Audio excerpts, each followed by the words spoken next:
பட்டாசான டேஸ்ட்டில் பலாப்பழ பர்ஃபி எப்படி பண்ணுறதுன்னு பார்க்கலாம் வாங்க.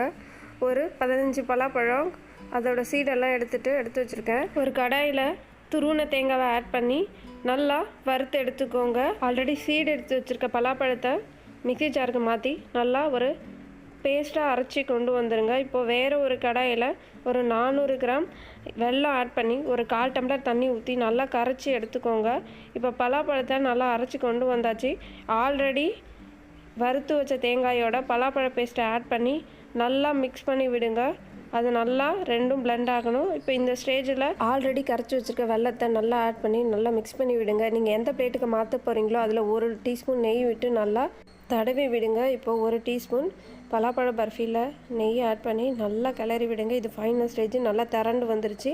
அந்த பிளேட்டுக்கு மாற்றி ஆற விட்டு கட் பண்ணி எடுத்தீங்க அப்படின்னா பட்டாசான டேஸ்ட்டில் பலாப்பழ பர்ஃபி ரெடி.